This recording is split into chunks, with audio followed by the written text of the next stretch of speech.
혈관 같은 것이 우리가 왜 막히고 거기서 이렇게 문제가 생기는가라는 것인데요. 여러 가지 원인이 있는데 나이가 먹음으로 이게 점점점 그 안에 이게 어떤 탄력이 줄어들게 되고 이 탄력이 줄어드는 원인은 몸의 혈액순환이라든지 이런 부분과 그다음 노화 정도하고 관련이 있는 것 같은데요. 평소에 운동을 좀 많이 하시는 분들은 이 탄력 정도가 이렇게 수축과 이완에 이렇게 훈련을 많이 했기 때문에 좋아지는데요. 몸 전체에 있어도 피부도 팽팽하고, 근데 이게 혈관도 팽팽하거나 이렇게 그렇게 좀 이렇게 이 정도의 차이가 있는데 운동을 많이 하느냐 안 하느냐의 차이가 관련이 있는 것 같습니다. 몸의 온도하고도 좀 관련이 있는 것 같은데 몸의 온도가 높으면 상처가 쉽게 회복이 되는데 몸에 그래서 병원 같은 데서도 따뜻하게 해주시면 이렇게 수술하고 나서도 어떤 상처 입은 데가 쉽게 회복이 되는 그런 그 몸의 온도가 상대적으로 낮으면 상대적으로 회복의 속도가 늦다라는 것을 알 수가 있습니다. 몸에도 크고 작은 이렇게 내부 안에서 이렇게 출혈이 일어난다든지 상처가 생길 수 있을 텐데요. 그로 인해서도 이것이 복구가 지연이 되게 되면 차가운 음식 또는 차가운 물을 마시거나 온도가 어떤 형식으로든 낮게 되면은 이 부분이 문제가 생기는 부분이다 하겠습니다. 상처가 잘 복구가 안 되고 거기는 이게 만성적으로 문제가 생기면 세균과 바이러스가 그 안에서 기생을 한다든지 그로 해서 암이 발생한다든지 이런 부분이 되겠습니다. 그래서 온도가 매우 중요하고요. 몸에는 산성과 알칼리성 두 가지가 이게 위장벽 같은 거, 위장벽이라든지 세포벽을 갖다 손상시킬 수 있는 부분인데 두 가지 다 녹입니다. 두 가지 다 녹인데 소금을 많이 먹거나 그러면 내부 안에서 이렇게 짠 음식 우리나라는 많이 먹잖아요. 반찬도 짜고 모든 걸 짜게 염장을 해서 먹는데 그런 사람의 습관일수록 위장관에 이렇게 어떤 폐거나 해서 그것이 상처가 잘 회복이 안 되는 상처나는데 소금 뿌린다 그러잖아요. 그래서 이게 소금도 역시 염이기 때문에 이 부분이 문제가 생긴다 하겠습니다. 그래서 산성과 알칼리성 둘 다가 문제가 생긴다. 그다음에 아스피린 같은 것들도 알칼리성이라고 보고 있는데요. 잠깐 볼게요. 아스피린과 와파린 같은 거 혈관 내벽에 상처를 입힐 수 있는가 그러면 그렇다라는 거죠. 쉽게 얇아진다는 거죠. 식초 같은 거 드셔보셨어요? 식초를 맹물에 저도 먹다가 이렇게 12장기향으로 입원을 3일 했다가 그 다음부터 의학을 연구를 하기 시작했는데요. 스스로를 치료해야 되겠다 이런 생각이 들어서 식초도 이렇게 계속 먹다 보면 위장벽이 얇아지거나 십이지장기향이 생겨서 거기가 이제 문제가 생기는 부분이다 하겠습니다. 십이지장기향이 왜 이렇게 약하냐 그러면 체액이 나와서 그쪽 부분이 조금 문제가 되어 있는 것으로 이렇게 생각합니다. 그래서 체액도 녹이는 성분이기 때문에 체액 분비 그렇죠. 그쪽이 만성적으로 얇아질 수 있는 이런 부분이 있다 있겠습니다. 그래서 십이지장 기항은 췌장과 담낭에서 분비되는 소화 효소의 유산의 불균형으로 십이지장 점막이 손상되는 질환이다. 이렇게 해서 그 몸에서도 이렇게 위에서도 위산 같은 것이 나오는데 물을 충분히 안 마시면 점액이 안 나와서 그 다음부터 거기가 이제 위장벽이 쉽게 방어층 점액이라는 건 뭐냐 물 방어층이라고 생각하시면 되겠습니다. 똑같지는 않는데 물 방어층이 있어서 그것을 일정 부분 영향을 주는데 차단을 시켜주는 역할을 하는데요. 우리 피부 같은 데도 피부 장벽이라는 게 있고요. 그래서 이렇게 안에서 기름기가 조금 부족하거나 그래서 이렇게 하다 보면 이제 문제가 생기는 부분입니다. 자외선 같은 곳에서 노화되거나 아니면 이렇게 그러면 이게 피부에 있는 수분이 날아가거나 이렇게 물에다가 많이 겨울에 이렇게 손을 이렇게 담그거나 씻고 놔두면 이게 상처가 쉽게 트고 손이나 발이 쉽게 트고 갈라지는 현상이 일어나거든요.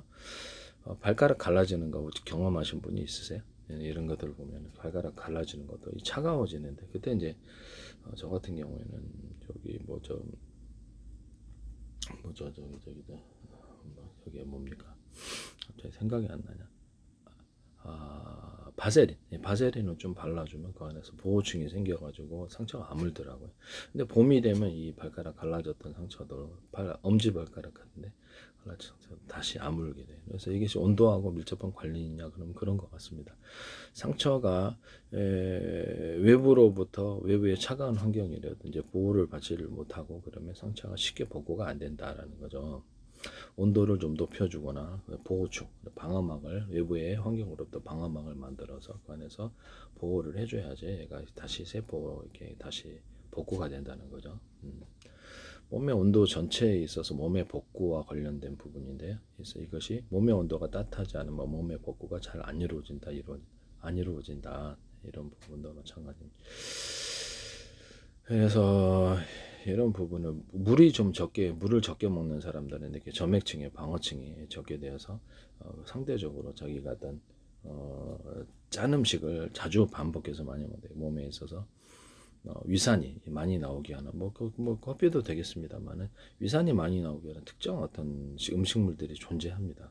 그래서 지나친 산성으로 바뀌거나 지나친 이렇게 했을 때 문제가 생기는 부분이다 하겠습니다. 네네. 산성과 알칼리성 두 가지가 혈관의 내피도 얇아지게 할 수 있다라는 것이죠. 그다음에 위장벽에 이런 것들도 대장까지도 얇아지게 할 수 있다. 그 부분에 이제 문제가 생긴다 하겠습니다. 둘째는 또 비타민 C와 콜라겐인데요. 이 비타민 C와 콜라겐이 존재하지 않으면 이것이 다시 상처 복구가 잘 안 이루어집니다. 적극적으로 챙겨 먹지 않는 사람이 태반이기 때문에 홍시 같은 거 전 추천합니다. 식품과 약초를 가지고 출하하는 연구를 했고 관련 특허 10건 제출, 지적재산권 형성 만료에 발표합니다. 이것을 보시면 이 알칼리성 12장 같은 경우에도 알칼리성 최액이 있는데요. 이 알칼리성 최액이 녹입니다. 이렇게 해서 여기서 어떤 췌강 같은 것이 어떤 결석으로 인해서 어떤 막히게 되면 최석이죠, 최석. 네, 최석으로 해서 막히게 되면은 이 부분이 좁아진 데서 이렇게 통과하지를 못하고 상대적으로 오래 머물게 됩니다. 그러면 그 부분이 상처를 만성적으로 반복되면 상처가 생겨가지고 세균과 바이러스 같은 특히 바이러스가 기생하면 암이 발생하는 것으로 저는 알고 있습니다. 그래서 평상시에 따뜻한 물을 많이 드시고 특히 고지방식 하시는 분들은 안에 결석이라든지 최석, 유석 이런 것들이 많이 담석 이런 것들이 생길 수가 있어요. 이런 부분 따뜻한 음식을 국물이 있는 것을 많이 드시고 이렇게 드셔야 된다. 차가운 물을 먹으면 상대적으로 굳어진다라는 거죠. 이런 부분들이 굳어져서 이렇게 쌓이게 된다는 거죠. 결석이 생기거나 위석, 최석 뭐 이런 것들이 담석 이런 게 생겨서 쌓이게 된다는 거죠. 그 안에서 이런 인체를 녹일 수 있는 알칼리성 이런 체액 같은 것이 세포를 녹인다는 거죠. 산성과 알칼리성 둘 다 세포벽을 녹인다 그랬죠. 그래서 이 부분이 이제 위 같은 경우에도 따뜻한 물을 안 마시면 점액 분비가 원활하지 않아요. 원활하지 않고 비타민 C와 콜라겐을 형성을 해주지 않으면 상처 복구가 잘 안 되는데 홍시 같은 것이 괜찮아요. 제가 보기엔. 그래서 홍시 같은 것을 위염과 유기양 12장 기하게 특히 12 어떤 뭐죠? 제가 식품과 약초를 가지고 출하는 연구를 했고 관련 특허 10건 제출, 지적재성 형성문을 발표합니다. 조리대가 혀를 깨물었는데 잘 아물질 않아서 조리대 물을 끓여 먹었더니 금방 아물더라. 그래서 어떤 내장 출혈 같은 거 12장 기하게 출혈이 생겨서 검은색 변이 나오잖아요. 근데 조리대 끓인 물하고 이게 연근가루를 복용했더니 쉽게 내장 출혈 해결돼 혈우병에도 도움이 될 것이다. 이렇게 만드시면 제 기술이 되겠습니다. 그리고 저도 이제 기술 판매를 목적으로 하고 있다라는 것을 말씀을 드립니다. 세균과 바이러스군 방해를 잡는 후보 물질과 결합 실험을 했고 다 성공을 했습니다. 2019년도 관련 특허 10건을 제출했는데 제약회사에도 컨택을 했는데 잘 안 됐어요. 잡았긴 잡았는데 그 이후로 이제 기술이 좀 더 발전한 상태고요. 이런 부분을 말씀을 드립니다. 저는 해결을 했다라는 것을 말씀을 드립니다. 그래서 이 알칼리성이나 산성이 혈관이라든지 이런 세포벽, 이렇게 유장관이라든지 세포벽을 녹이냐 그러면 그렇습니다. 그래서 이게 보면 아스피린 같은 거나 이런 와파린 같은 것들도 역시 그런 것을 볼 수 있는데 이것이 알칼리성인가 산성인가 알칼리성입니다만은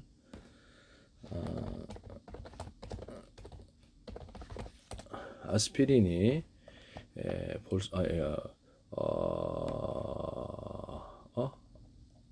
아스피린 자체는 산성이래네요. 내가 잘못 알았네. 그럼 이것을 아스피린 자체는 산성인데 강한 상성 물질이지만 위장 장애를 줄이기 위해서 아스피린 말고 다른 약제들이 보통 알칼리성을 저는 알고 있는데요.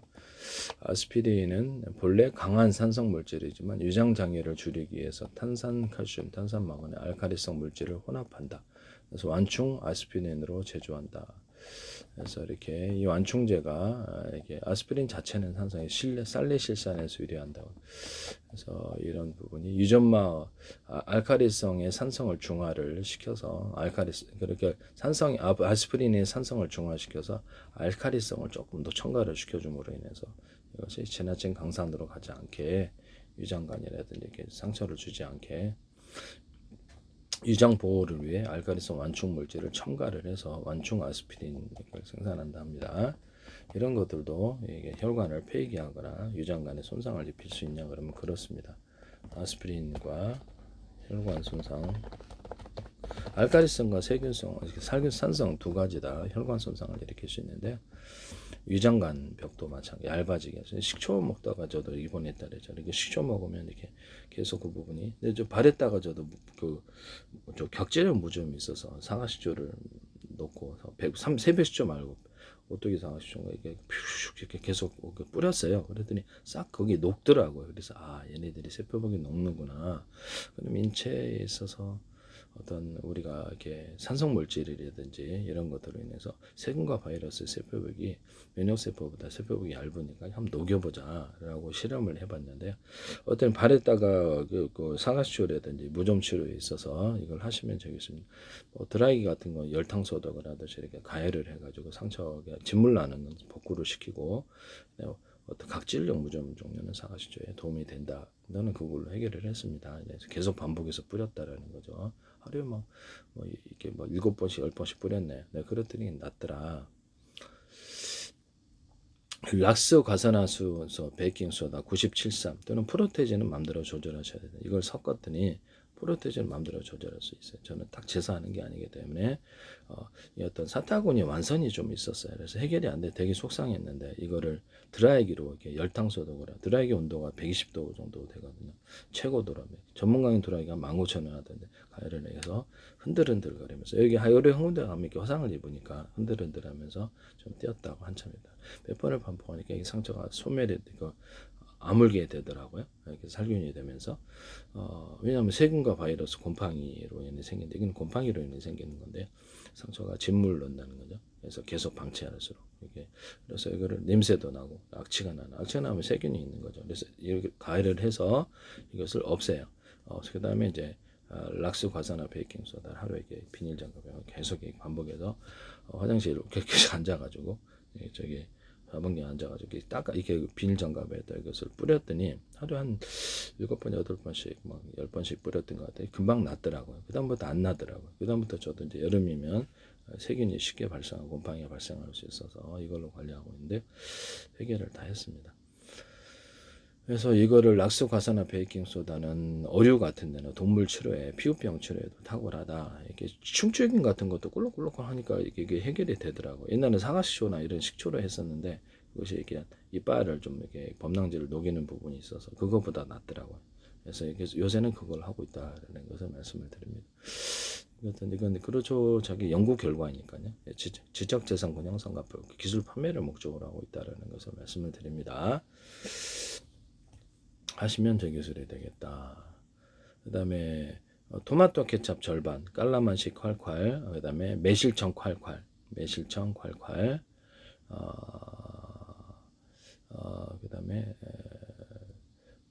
생강청, 시중에 파는 생강청 조금 넣으시고 생강청을 좀 넉넉히 넣을 수도 있어요.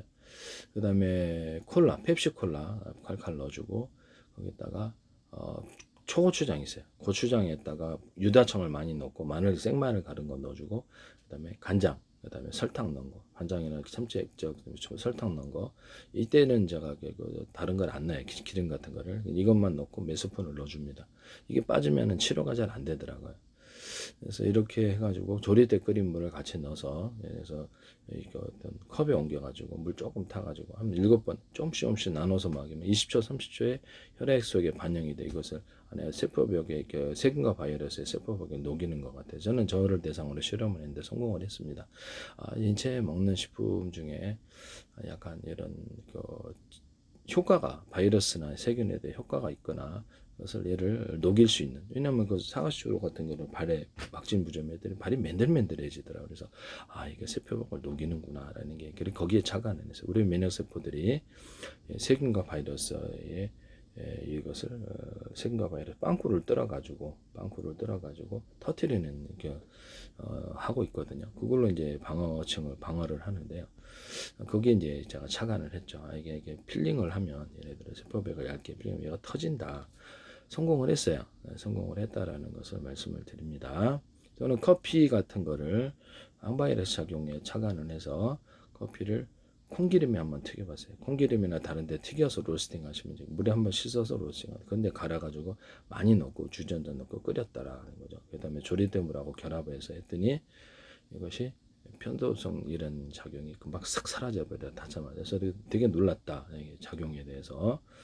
그래서 이것을 암에도 적용할 수 있을 것이다. 그래서 이거 커피 조리대물 먹고 그다음에 아까 이제 토마토 케첩 절반 그 다음에 연달아서 먹으니까 헬리코박터로 조금 이렇게 배가 이렇게 고생을 했었는데 그 부분이 해결되었다. 그래서 이런 것입니다. 그래서 두 가지 다 암에 적용할 수 있는 것으로 저는 치료 방법과 그 판매를 목적으로 하고 있다는 것을 제약회사나 병원에 실험을 해보시라는 거죠. 판매를 목적으로 하고 있다.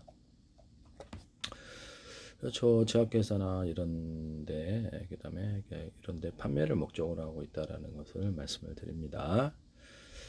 제 페이스북에 각 나라 정보가 다 들어와 있는데요. 이것도 다 실험을 해보셨으리라고 생각합니다. 저는 이렇게 과학적인 합리적 이성적인 사람으로서 엉터리 그런 요법이 아니고요. 과학적으로 연구를 해서 한 것이라는 것을 말씀을 드립니다. 이 두 가지 다 커피 조리대 토마토 케첩 이 부분이 효과적으로 성공을 했다. 다른 많은 시도를 했는데 이게 제일 효과가 있었다라는 것이죠. 그래서 항바이러스 식품과 약초 중에 항바이러스 효과를 갖고 있거나 또는 그래서 항바이러스를 계제를 만들려고 그랬는데 우리가 그것을 검출을 해가지고 바이러스 배양을 해갖고 어떤 바이러스인지 알아야 되잖아요. 근데 그 부분을 내가 좀 어려운 부분이 있어서 그러면 얘네들의 세균과 바이러스 곰팡이의 공통점을 찾자 그래서 열에 약하다. 드라이기로 하니까 다 피부병이 좀 있었으나 다 없어요. 지금 클린 상태인데요. 피부병이 하나도 없습니다. 그래서 이런 부분을 말씀을 드립니다. 그 다음에 피부병이 없고 피부병이 그 다음에 그래서 얘 열에 약한 거 또 하나 뭔지 이게 발바닥 이렇게 상하시열에 계속 반복이 뿌렸더니 얘가 맨들맨들해지면 이게 세포벽이 얇아지는구나라는 알았거든요. 그래가지고 이거를 적용을 해봤더니 세균과 바이러스를 잡았다라는 것이죠. 계속 반복 실험을 했다라는 것을. 그래서 한 10년 걸렸네요. 10년 걸렸는데 농산물을 농사를 딱 지어니까 아침에 이러니까 없다. 이러시면 안 됩니다. 남의 기술과 이런 것들을 기술을 발표를 하면 특허도 전 세계 사람들에게 공개를 하고 다 따라할 수 있게 따라하지 못하면 특허를 안 주죠. 그래서 이런 부분을 쉽게 따라할 수 있게끔 공개를 하는 대신 독점 권리를 몇십 년 주는데요. 지적재산권도 어차피 똑같은 공개예요. 그래서 지적재산권이 더 나은 것 같기도 하고 이런 부분을 말씀을 드립니다. 그래서 리듬대에 성공을 했다. 조리대 연근가루로 내장 출혈을 멈췄다. 그 다음에 여기서 혈우병에도 적용할 수 있다. 어디에 적용할 수 있어서 기술을 판매를 해야 되니까 그래서 이런 부분을 말씀을 드립니다. 또 기술 판매를 목적으로 하고 있다는 것이죠. 그 다음에 이것은 이렇게 혈관 응고제로 외부 외용약으로도 발라가지고 응고제로도 적용할 수 있다라고 제가 말씀을 드렸는데요. 저는 조리대를 이렇게 혀를 깨물었는데 상처가 안 물지 않아서 잘 안 물지 않아서 이것을 조리대를 끓이면 금방 안 물더라. 그래서 위장관 이렇게 한국 야쿠르트라든지 이런 이렇게 야쿠르트 요구르트 이렇게 윌 같은 거 있잖아요. 그래서 위에 치료제로 사용하거나 이런 식품에 넣으시면 제 기술입니다. 조리대 부분과 홍시가루를 먹으니까 이게 해결에 상처가 쉽게 안 물더라라고 이렇게 제가 말씀을 드렸죠. 비타민C 공급과 더불어 송씨의 수축작용 이런 부분이 관련이 돼 있는 것으로 보입니다. 어쨌든 그렇다라는 것이죠. 이런 부분에 대해서 하시면 제 기술이 되겠습니다. 방앗깻잎을 동물사료나 어류사료 이런 사료에 넣거나 탄산음료나 음료로 만들어 갖고 스포츠 음료로 만들 때 뇌에 산소로 공급을 많이 해주더라. 운동 능력이 좋아지더라 그랬죠. 하시면 제기술입니다. 방앗깻잎 같은 단독으로도 치매 환자에도 되게 적용할 수 있다라고 제가 말씀을 드렸는데 방앗깻잎 단독으로도 된다. 플러스 생강 결합하셔도 되고요. 또는 커피, 생강, 사과 이렇게 방앗깻잎과 사과를 결합하셔도 도움이 된다. 커피, 생강, 사과를 결합하면 머리가 두뇌가 총명해질 수 있다는 것이죠. 이런 부분 이것도 제 이론 발표니까요. 하시면 제 기술이 되겠습니다. 또는 커피하고 그다음에 생강하고 사과뿐만 아니라 커피, 생강, 생밤 이렇게 해도 이게 어떤 근육이 좀 이렇게 생강을 이렇게 생밤은 조금 적게 들어가야 돼. 그렇기 때문에 이렇게 근력에 좀 도움이 되더라. 이런 부분을 말씀을 드립니다. 커피하고 방앗깻잎도 근력을 좀 도움이 될 것 같으나 근본적으로 방앗깻잎 단독으로도 됐다. 운동 능력이 되게 좋아지더라. 뇌 산소 공급이 됨으로 인해서 머리가 팽팽 돌아가느냐? 그는 그렇다는 기분이 좋아지게 된다. 한번 계속 드셔보시기를 바랍니다. 곽향이라 그러는데 가루를 좀 해서 조금 들으시면 여러 가지 건강에 도움이 동물 사료라든지 이런 데 다 넣을 수 있다라는 것을 말씀을 드립니다. 어쨌든 지금 다시 톰으로 돌아가서 혈관벽을 얇게 하는 것이 우리의 식생활 습관, 동물성 지방이라든지 하거나 따뜻한 물을 안 마시거나 이렇게 또 이렇게 나이가 들므로 노화돼 가지고 이제 거기가 굳어지는 이렇게 경직과 더불어 굳어지는 현상이 있는데 운동을 잘 안 하고 따뜻한 물 안 마시고 차가운 물 마시거나 이렇게 몸을 움직이지 않으면 발열이 안 이루어져서요. 그만 더 차가워지게 됩니다. 운동을 좀 하셔야 되는데요.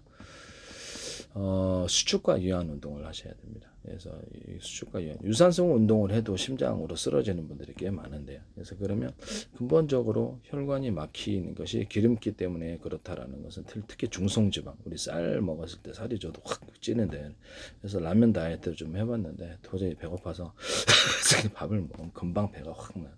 이게 이제 중성지방하고 우리 심장 관상동맥이라든지 혈관 막히는 거 관련이 있냐 그러면 관련이 있습니다. 네네.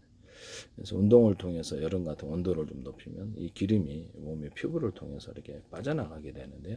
이런 작용이 안 좋아요. 그래서 겨울 같은 데는 사우나나 이제 여러분들 집안에 이렇게 이런 거 시설을 설치해서 찜질방처럼 해서 그걸 통해서 여기서 몸을 좀 배출해 주는 것도 나쁘지 않아요. 겨울에는 운동을 해도 땀이 잘 안 나기 때문에 땀복을 입고 운동을 해주시면 가장 이상적이다 하겠습니다. 집안에 땀복을 입고 그래서 여기 안에 쌓여있는 지방을 좀 배출해 준다는 거. 아니면 배에 축적하거나 이것이 한 50일 기준으로 해가지고 혈액 속으로 계속 방출이 돼요. 배에 있는 지방이. 그래서 이렇게 쉽게 막히게 되거나 그래서 만성적으로 이렇게 혈액이 고지혈증 이렇게 운동 안 하고 이런 분들 술, 담배 자주 하시거나 이런 분들은 간이 약해지고 간이 이제 혈액 속에 있는 지방을 흡수하거나 방출하거나 이 두 가지 작용을 하게 되는데요. 이 부분은 혈당을 높이거나 낮추거나 하는 작용이 간작용과 관련이 있습니다. 그래서 이런 부분들을 있는데 이제 췌장 쪽하고도 관련이 있는데 전부 다 췌장 쪽, 부신 쪽 해가지고 또 이렇게 갑상선 해가지고 혈당 올리고 내리는데 이 관련이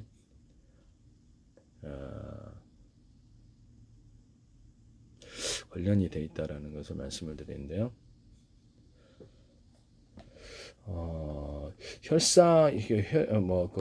혈당 올리고 내리는데 이 부분에 있어서 이렇게 지방이 간 같은데 많이 끼거나 혈액이 끈끈하거나 그러면 이 부분이 만성적으로 이렇게 술 같은 거 먹으면 간이 이제 이렇게 약물 중독이죠. 일종의 술도 1급 발암 물질이 하나인데요. 간이 이제 지방이 끼거나 이 부분이 이제 혈액 속에 있는 지방을 이렇게 다시 들어와서 과한 지방을 들어오거나 이렇게 내보내고 이런 작용이 잘 안 되는 거예요. 그래서 나이 먹고 나서는 점점 지방이 끼기 쉽기 때문에 결국에는 나이 먹고 나서는 중고차 관리하듯이 조심하지 않으면 이것이 혈관 속에 지방이 잘 끼일 수 있다.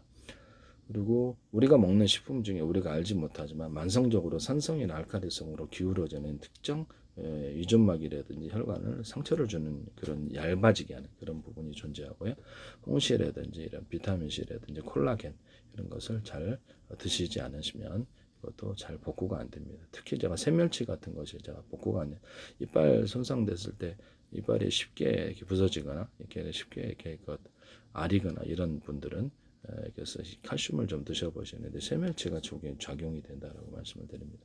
이런 것들을 좀 복용을 하시면은 도움이 될 것으로 생각합니다. 혈관 상처에도 도움이 된다는 거죠. 단백질 같은 경우도 달걀 같은 거나 그냥 쪽에 메추리알 이런 것들을 자주 드시면 피부도 탱탱해지고 좋아집니다. 그래서 단백질이 부족과도 관련이 있을 수도 있어요. 그래서 그랬을 때 그다음 자외선에 의한 어떤 피부 손상 같은 건 자외선에 인해서 이렇게 해서 이런 혈관 이렇게 피부 속에 있는 수분이라든지 이런 것들 겨울철 같으면 손에 이렇게 찬물을 많기거나 밝게 이렇게 밝았던데 하면 쉽게 갈라지죠. 그다음 잘 복구가 안 되죠. 네, 그것처럼 물이 몸 안에 이제 부족하게 되거나 건조해진 피부 건조, 그다음에 혈관 건조, 위장벽 건조가 생기게 되면 쉽게 찢어지거나 이런 것들을 잘 견디지 못하게 몸이 경직이 되거나 유연하지 못하게 됩니다. 그래서 수분을 충분히 따뜻한 물을 마셔야 된다. 혈관벽을 막히기 또 문제를 생기게 하는 혈관염을 일으키는 세균과 바이러스인데요. 세균과 바이러스 둘 다 혈관염을 일으켜서 심장도 그렇고요. 이 부분에 딱지가 생기게 됩니다. 그 안에 혈관 속에 딱지가 생기면 좁아지게 되고요. 그래서 혈액의 속도가 늦어지게 되고 고혈압이 일어나거나 또는 꽈리처럼 부풀어서 터지는 현상이 일어날 수도 있습니다. 여기도 마찬가지. 나이 먹으면 진짜 이제 고지방식을 좀 줄이시고 따뜻한 물을 마시고 찜질방 같은 거는 이래가지고 이렇게 제일 좋은 거는 땀복 해가지고 몸에서 집안에서 운동해주는 겨울엔 추우니까 밖에 나가면 땀도 잘 안 나요. 그게 겨울에는 조금 낫지 않나라는 생각이 듭니다. 그래서 약물로 인해서 아스피린이나 이런 것들을 우리가 먹는 산성식품, 이렇게 알칼리성 식품, 어떤 체중에서 혈관이나 위장막 이런 데에 손상을 줄 수 있다. 그래서 이걸 모르고 계속 먹는다는 거죠. 이게 식초를 먹어서 식초 단독으로 먹었을 때 십이지장경이 잘 생기더라. 저는 초고추 향들을 조금씩 먹는데요. 네네. 그 다음에 먹는 식품 중에 어떤 것은 혈관을 뚫어주는 게 있고 혈관을 막히게 하는 거 있다. 어떤 것은 먹는 식품 중에 어떤 것은 혈관벽의 손상을 복구시켜 주는 게 있고 폐이게 하는 게 있다. 위장벽에게 뭐 이렇게 만성적으로 이산을 많이 나오게 한다든지 상하수조 같은 거 이렇게 먹으시면 위장벽을 폐이게 합니다.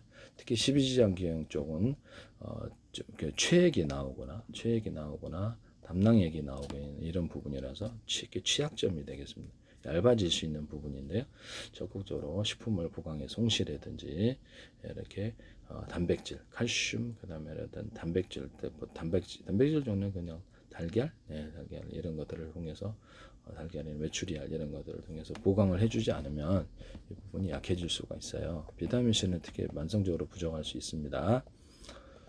그래서 이런 부분을 말씀드립니다. 그 다음에 아스피린이나 약제 종류가 혈관벽을 얇게 하거나 위장벽을 얇게 할 수 있는데요.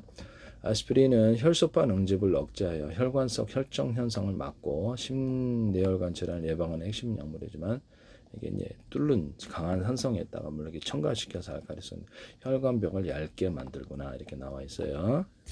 아스피린이 혈관벽을 얇게 만들거나 혈관 손상 시혈을 방해한다. 뇌출혈과 위장관 출혈 위험을 높인다라고 이런 약물들이 존재합니다. 와파린도 그러는데 약해진 혈관에 출혈을 유발할 수 있다. 아스피린은 혈액이 굳는 것을 막는다. 이것을 와파린도 그러는데요. 그래서 이럴 때는 이렇게 사가시졸 이런 것을 같이 드시면 그것이 둘 다 작용을 해서 혈관이 손상이 일으키거나 위장벽이 무너져서 출혈이 일어날 수 있어요. 이런 부분을 조심하시게. 특히 크론병 앓는 분들은 출혈이 잘 일어나기 때문에 그것을 보강을 이렇게 조리대물 같은 것도 적용할 수 있다는 것을 말씀드립니다. 그래서 어떤 질병이 구체적으로 적용하느냐를 알아야지 기술 판매를 하죠. 그래서 특허의 논문에는 써놨는데 이거는 말을 못하냐라는 거죠. 특허 신청할 때 그 서류에는 써놨는데 이거를 동영상을 통해서 말을 못하느냐라는 거죠. 이런 부분을 저는 기술 판매를 목적으로 하고 이론에서 내가 약을 사이비 약을 만들어 가지고 파는 그런 행위를 일치하지 하거나 법을 어겨서 환자를 치료하는 이런 일을 하지 않고 있다라는 것을 말씀을 드립니다. 저 자신에게만 치료한다는 것이죠. 아스피린과 제자신을 치료하는 게 불법이면 죽어야 되겠네요. 아스피린과 혈관 손상에 대한 핵심 정보. 아스피린이 혈액이 굳는 것을 막는다. 혈관이 손상되면 피가 멈추지 않는 출혈 부작용이 생길 수 있다. 그래서 그다음에 주요 부작용은 멍이 잘 들거나 뇌출혈, 위장관 출혈이 발생할 수 있다. 혈관 질환, 심근경색, 협심증, 뇌졸중이 있는 환자에게는 혈전 방지 효과가 출혈 위험보다 커서 출혈이 일어나지만 이것을 준다는 거죠. 그래서 자주 복용하시면 임으로 복용이 이렇게 복용을 중단, 혈관 내 혈전이 다시 생겨 심장 발작이나 뇌졸중 위험이 커질 수 있다. 이렇게 와파린 같은 걸 볼게요. 와파린도 그러는데요. 와파린 혈관 손상을 보겠습니다. 와파린은 혈액 응고 인자를 억제, 혈전을 방제, 예방한다. 혈관 손상 위험이 가장 주요한 부작. 이것도 혈관을 얇게.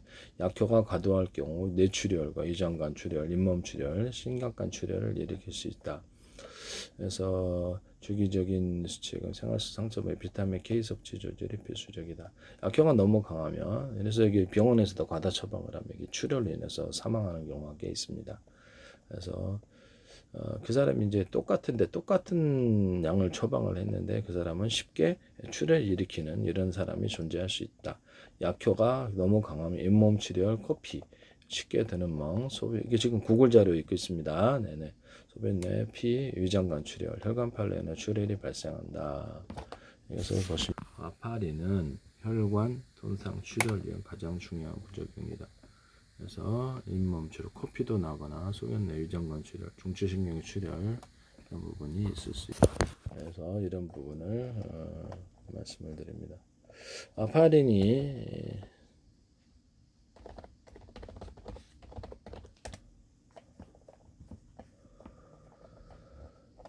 와파린은 약 알칼리성을 띠고 있다는데요. 아까쯤에 아스피린은 강성 잔성인데 거기다가 약간 알칼리성을 첨가시켜서 중화된 아스피린을 판매하고 있다고 말씀을 드렸는데 와파린은 약 알칼리성입니다. 이 알칼리 쪽으로 치우치게 되면 산성과 알칼리성 둘 다 혈관이나 유장벽을 얇게 만든다라는 것이죠. 손상을 입히거나 그것을 지속적으로 했을 때 출혈이 폐이거나 궤양 증세를 일으킬 수 있다.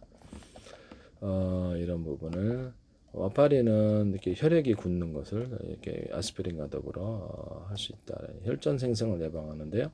그래서 이런 부분을 그다음에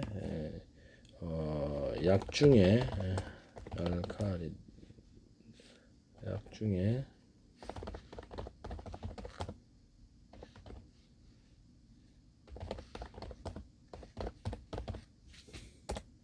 약 중에 혈관 손상이라든지 이런 부분을 그다음에 그래서 여러분들이 드시는 약물 중에 소염 진통제, 스테로이드 등의 유전막 보호막을 약화시키고 일벽을 얇아지거나 궤양을 유발하시고 약물 부작용, 유전막 위축. 그래서 소염 진통제, 스테로이드 등의 유전막 보호막을 일벽이 얇아지거나 궤양을 일으킬 수 있다. 이렇게 되어 있습니다. 이렇게 되어 있다라는 것이죠. 제가 스마트폰 하다 보니까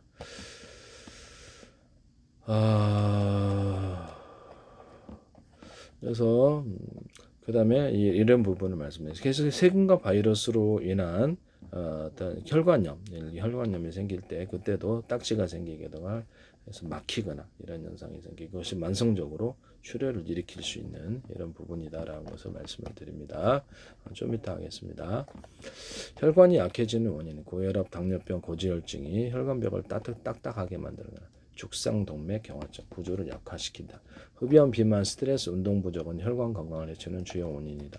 나이가 들면서 혈관의 탄력이 줄어들고 약해진다. 그래서 혈관벽을 구성하는 것은 비타민C와 콜라겐이 존재해야지 혈관벽을 다시 재생치료가 이루어지고 몸의 온도가 상대적으로 낮으면 재생치료가 안 이루어진다. 재생치료가 이루어지려면 몸의 온도를 높여줘 병원에서도 따뜻하게 해주셔야 되는 건데요. 혈관박을 구성하는 콜라겐 등 합성에 필요한 영양소. 너무 더우면 따뜻하게 한 시간을 많이 줄이고 이렇게 온도를 좀 낮춰주고 따뜻한 시간을 주고 이렇게 온도를 너무 덥다고 하시면 그렇게 차별화해서 시간별로 따뜻하게 해줘서 치료의 시간을 줄 수 있습니다. 치료가 쉽도록 어,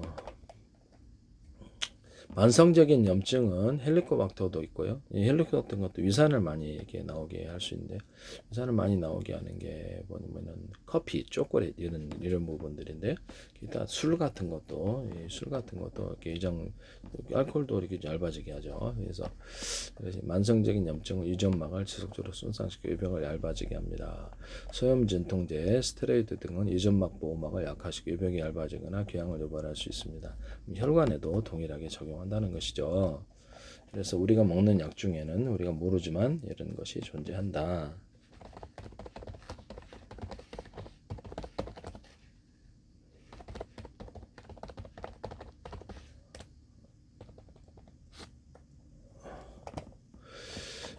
보통 아스피린이나 이부프로펜, 나프록센의 소염 진통제는 유전막을 보호하는 프로스타글란딘 합성을 억제하여 위장병벽을 얇아지게 하나 궤양을 유발할 수 있다. 이렇게 나. 그래서 약물 스테로이드제, 코르티코스테로이드가 장기간 스테로이드 복용 이산 분비를 증가시킨다. 그래서 점막의 방어 기전은 약하죠. 점막의 방어 기전은 물을 잘 드시지 않거나 온도가 충분하지 않으면 점액층이 잘 형성이 안 돼서 그 부분에 이게 우리 피부에게 자외선 받으면 건조해 갖고 쉽게 피부가 갈라지거나 겨울에 이렇게 대기 중에 수분이 낮잖아요. 그러면 이렇게 몸에서 수분을 뺏기기가 쉬운데요. 그래서 피부가 거칠어지기가 쉬워요. 그래서 이렇게 해서 우리가 이런 것을 이렇게 성분 같은 거 발라가지고 그래서 발라가지고 방어층을 만들지 않으면 쉽게 손상이 이렇게 쉽게 이것이 거칠어지거나 것이 갈라질 수가 있어요. 혈관도 똑같습니다. 완전히 똑같지는 않지만 물을 잘 이렇게 마시지 않으면 그래서 이 부분이 건조해지거나 상대적으로 여러분 이게 유장관의 어떤 그 신축과 탄력 정도가 유장관이 아니라 혈관의 신축과 탄력 정도가 떨어진다. 운동과도 관련이 있고 그렇다라는 것을 말씀을 드립니다. 이런 혈액 응고를 막는 약물들 역시 위장관 점막의 미세혈류를 방해하거나 위장관 출혈을 유발한다. 결과적으로 장벽에 악영향을 미친다. 자, 이번에는 세균과 바이러스성 혈관염, 혈관염인데요. 혈관의 염증을 폐이게 만들어 가지고 손상을 줘서 그 부분에 닦지가 않게 하고 혈관이 좁아지게 하거나 혈전이 생기게 하거나 혈액을 잘 흐르지 못하게 하거나 기름기가 잘 끼게 되는 혈액이 몸의 온도가 높아 가지고 혈액이 잘 기름기가 여러분들이 후라이팬에 저기 기름 넣으시면은 온도가 높으면 이렇게 싹 풀리는데 아니면 굳어지는 걸 보셨나요? 기름은 그런 작용을 하는데요. 기름의 종류에 상관없이 그러합니다. 네네. 세균과 바이러스 감염은 그래서 기름기 있는 음식을 많이 드시면 문제가 생겨요. 운동 안 하시거나 따뜻한 물 안 먹고 나면 혈액이 잘 흐르지 않는데요. 상대적으로 세균과 바이러스 감염은 혈관벽에 염증이 생기는 혈관염의 주요 유발 요인 중에 하나인데요. 면역세포가 감염은 세균과 바이러스 이제 세포가 감염되잖아요. 걔네들을 같이 공격하는 과정에서 정상적인 혈관 조직까지 공격하여서 염증이 생기는 2차성 혈관염도 많다.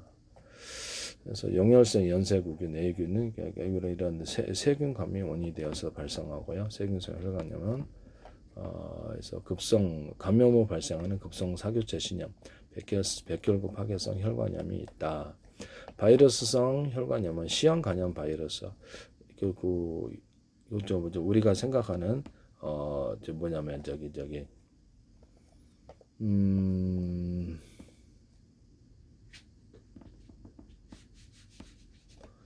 C형 간염 바이러스와 B형 간염 바이러스, HIV, 인플루엔자 바이러스, 다양한 바이러스가 바이러스성 혈관염을 일으키는데요.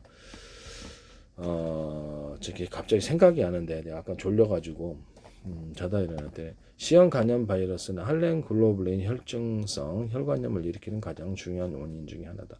바이러스는 세포 안으로 침투하여 증식하며 혈관 손상을 유발한다. 이렇게. 그래서 관련 질환은 할령 글로불린 혈증성 혈관염, 피부 자반증, 관절통, 신장 침범 등이 있습니다. 세균과 바이러스 둘 다 관절통을 일으킬 수 있는데요.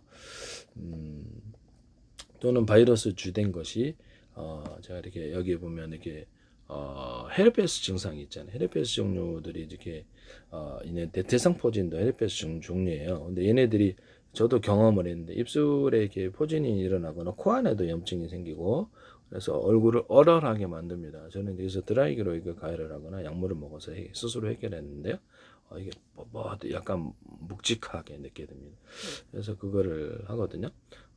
근데 3차 신경이 있는 데서 이쪽에 이제 신경절에 감염이 돼가지고 이쪽으로 이렇게 세력이 이렇게 증식을 할 때 세력이 뻗쳐서 입술로 이제 증상이 나타나고 이렇게 되는데요. 그래서 코 안에도 생기게 됩니다.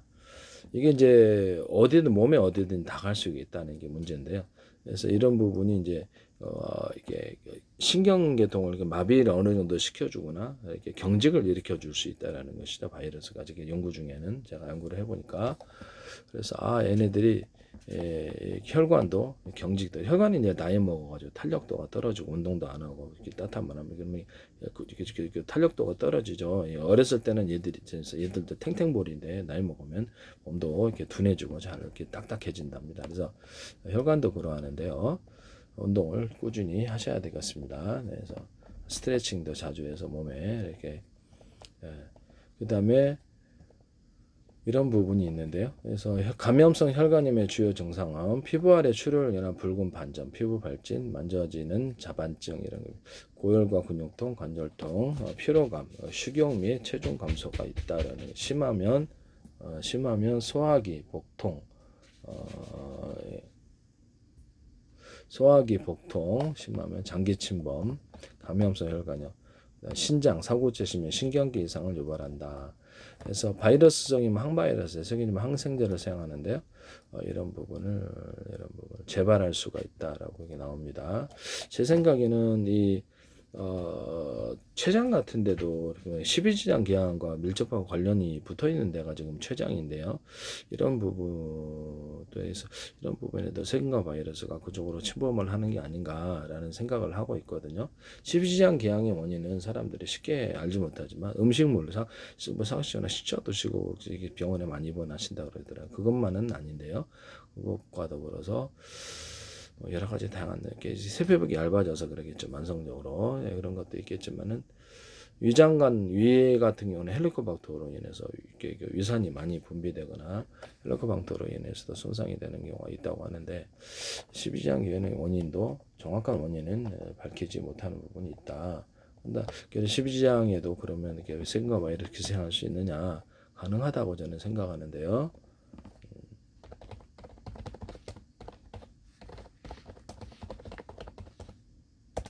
그래서 12지장 기항과 붙어 있는 것이 췌장이고 또 담낭이기 때문에 그쪽으로 파고들 수 있다는 것이죠. 항상 담낭액이 나오거나 항상 체액이 나오는 것은 아니라는 거죠. 그것을 요도를 통해서 우리가 보면 요로 감염이 생기듯이 또 유선 같은 여성용 유방 같은 경우에도 이것을 감염이 생겨갖고 유선을 통해서 세균과 바이러스가 침투하듯이 췌관과 담낭 쪽에도 담관을 통해서도 들어갈 수 있다라고 저는 생각하는데요. 그게 12지장 기항 환자의 90에서 95%에서 헬리코박터 세균이 발견됩니다. 이것도 주요 원인이 이것도 세균이죠. 그렇지만 바이러스 부분도 저는 조금 의심을 좀 하고 있습니다. 그래서 바이러스는 우리 몸에 어디든 다 들어갈 수 있어요. 혈류를 타고 림프를 타고 들어갈 수 있기 때문에 어디든 어떤 경로를 이쪽으로 들어왔느냐 이쪽으로 들어간 건 문제시되지 않는다라는 거죠. 어떤 경로를 통해 들어왔든 안에 이제 상처가 피해 있는 부분 췌장 같은데 이렇게 보면 이렇게 췌도가 있지 않습니까? 그러면 결석이 여기에 췌석이 막고 있으면 췌액이 녹이는 작용, 강알칼리성이기 때문에 이렇게 녹여요. 그럼 거기 이제 상처가 생기고 세균과 방어층이 깨지게 되는 거죠. 몸에 피부 방어층 뭐 이런 거가 되겠습니다. 깨지면 그 안에 세균과 바이러스 기생을 해서 이렇게 암조직으로 그래서 바이러스는 보통 암과 관련이 돼. 저는 그렇게 보고 있어요. 그렇게 된다라고 말씀을 드렸는데요. 12지장 기항의 주된 원인은 바이러스가 헬리코박터라고 하는데 이런 그다음에 헬리코박터균 감염이 진통 소염제 복용도 주요 원인이다. 흡연 스트레스도 기항 발생을 높인다. 그래서 이제 치료할 때는 유산 분비를 억제제를 통해서 치료하거나 얇아져 있으니까 얇아져 있거나 궤양이 생기거나 패이거나 손상이 가 있기 때문에 그 복구가 더 중요한 거죠. 네네. 이산부비 억제제를 통해 치료하거나 이렇게 뭐 이렇게 한답니다. 네. 희비장 기양은 헬리코박터균 감염이 핵심적인 원인이다라고 얘기를 하고 있습니다. 저도 이제 경험을 했으니까 여기 고통이 이렇게 꼬이는 것 같은 고통도 생기게 되고 이렇게 뭐 팽만이라든지 가스가 많이 나오게 되는 방구가 많이 나오게 돼서 좋은 경험을 다 해서요. 네네. 이런 부분을 말씀드립니다. 바이러스와 혈관염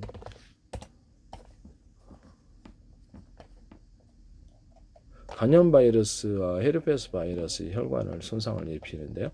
혈관이 두꺼워져 가지고 혈류가 막히거나 약해져 출혈이 발생하게 됩니다. 헤르페스 바이러스들도 혈관염을 일으킬 수 있느냐? 그럼 예스라는 거죠. 얘가 경직을 시키더라. 3차가 얼굴이 얼얼해 중풍 이런 뇌출혈과 관련이 있을 수 있다는 것이죠. 그래서 여러 가지 바이러스 작용을 우리는 제대로 잘 알지 못하고 있기 때문에 아니야 어떤 바이러스는 우리가 이렇게 검출해 가지고 병원할 수는 없잖아요. 그래서 이게 병원에서는 가능한데 병원에서도 잘 힘들죠. 그래서 바이러스에 감염되면 인체 면역 세포가 면역 체계가 하긴 하는데 네. 그 약이 없을 수도 있잖아요. 바이러스 제거해서 이 과정에 잘못된 면역 반응이 발생하여 혈관 조직을 공격하는 자가 면역제나 혈관염이 발생한다. C형과 B형 간염 바이러스, 거대세포 바이러스, 헤르페스 바이러스 이런 것도 대장포진 바이러스도 이게 대장포진 바이러스도 헤르페스 바이러스 종류인데요. 그래서 혈관염의 결과는 혈관벽에 염증이 생기면 혈관이 좁아져 조직 손상이 발생하거나 반대로 혈관이 약해져 터지면서 출혈이 발생한 자반증이 나타난다. 그래서 근데 이거 제가 이렇게 인체를 봤더니 당뇨병, 고혈압이라도 이런 것들이 바이러스로 인해 얘 때문에 다 생기는 거냐? 그렇다. 만성적으로 감염될 수도 있다는 거. 그러면 헤르페스 바이러스의 인체가 전 인류의 85% 정도 감염이 돼 있다는데, 그러면 이것이 만성적으로 어떨 때는 신경절에 숨어 있다가 나타날 때는 입술에 포진이 생기기도 하고, 그렇지 않고 우리 면역력이 좀 강해져서 다시 사그러들고 안 생기기도 하고 그러잖아요. 항상 생기는 건 아니란 말이에요. 만성적으로 감염될 수 있을 수 있느냐 우리가 모르는 바이러스들이 그렇다라는 거죠. 그랬을 때 이제 만성적으로 이렇게 됐을 때 문제가 생긴다라는 거죠. 얼굴이 간질간질하잖아요. 헤르페스 바이러스 이렇게 얼굴까지도 저는 그런 걸 다 경험했어요. 좀 더 많아지면 피부가 간질거리는 것은 당뇨병이나 여러 가지 이렇게 원인이 있습니다만 이런 부분 뭐 췌장에 문제가 생겼다든지 뭐 이렇게 다 이유가 있습니다만은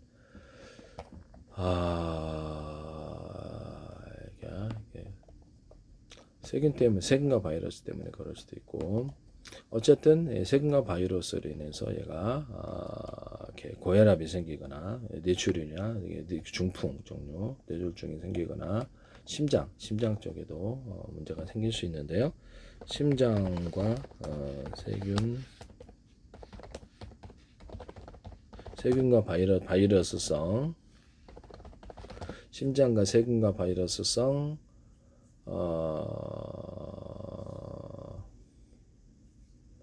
심장과 세균과 바이러스성 염증 잘 볼게요. 그러면 심장에도 운동에 좀 지장을 줄 수 있느냐? 그럼 그렇습니다. 네. 세균과 바이러스 감염은 심장 근육과 내막, 심장을 싸고 있는 심낭에 염증을 유발한다. 심각한 심장 질환을 일으킨다. 주요 질환으로는 심근염, 감염성 심내막염, 심낭염이 있다. 심근염은 심장 근육에 염증이 되고 주로 바이러스 감염. 그럼 이게 부정맥이 생기게 되겠죠. 불규칙하게 되는 얘가 딱 잡고 있다고 생각. 경직을 일으키더라 이렇게 얼굴에 제가 말씀을 드렸죠. 헤르페스 바이러스 같은 게 헤르페스 바이러스는 몸 어디에도 갈 수 있다. 그러나 지가 좋아하는 특정한 곳이 존재한다. 그래서 대상포진도 헤르페스 바이러스 종류인데.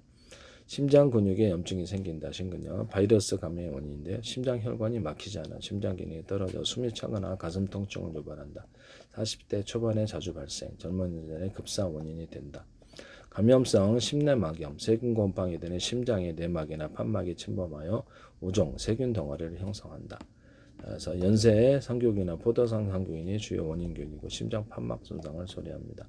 세균과 바이러스는 심장에 그래서 영향을 줄 수가 있는 것이죠. 심낭염, 심장을 싸고 있는 막에 염증이 생긴 상태다. 바이러스나 세균 감염에 의해서 바이러스성 염증은 콕사키 바이러스, 아데노 바이러스, 파보 바이러스, B19 등이 심근염의 주요 원인이다. 에이즈 바이러스도 원인이 된다. 세균성 염증, 연쇄상규균 가장 흔하다고 합니다. 포도상규균, 수수로 감염이 원인이다. 결핵균 등이 심내막이나 심낭염증을 일으킨다. 그래서 가슴 통증이 일어나거나 가슴이 쬐는 듯한 짜릿한 통증, 호흡곤란, 누웠을 때 심해지는 숨찬 증상, 그다음에 심기항진, 심장의 두근거리가 불규칙하게 뛴다. 심장의 두근거리나 불규칙하게 뛰는 것이 이 세균이나 바이러스성에 의해서 근육에 이제 경직을 주더라. 그럴 때 이제 불규칙하게 뛰게 되는. 또는 약물로 인해서 부정맥이 생기는 경우도 있고 그래요. 또는 그렇다라는 것을 말씀을 드립니다. 불규칙해서 전신 증상, 발열, 피로감, 근육성이라는 거죠. 이렇게 바이러스성은 일부는 신부전으로 진행할 수 있다. 그래서 가슴 통증이나 호흡곤란을 일으킬 수 있다. 그래서 이런 부분을 말씀을 드립니다. 세균과 바이러스는 몸 어디에도 현상을 일으킬 수 있고 혈관에도 손상을 주거나 인체를 경직을 일으키거나 이렇게 해서 잘 문제를 일으킬 수 있다. 강직성 척추염도 저는 이렇게 바이러스성으로 생각하고 있는데요. 그래서 세균과 바이러스는 관절 통증도 일으킬 수 있다라는 거죠. 뼈 통증도 뼈에도 기생할 수 있어요. 네, 뼈에도 기생할 수 있고 이렇게 몸 어디에든 다 뇌에도 기생할 수 있고 뇌에도 들어가서 영향을 주거나 이렇게 다 할 수 있답니다. 몸에 어디든지 못 들어가는 건 없다. 그래서 몸의 온도를 따뜻하게 하면 좀 도움이 됩니다. 따뜻한 물을 마시거나 따뜻한 곡물을 자주 드세요. 그 다음에 혈관을 막히게 하는 원인은 동물성 지방, 그것도 중성지방이 제일 백미 먹었더니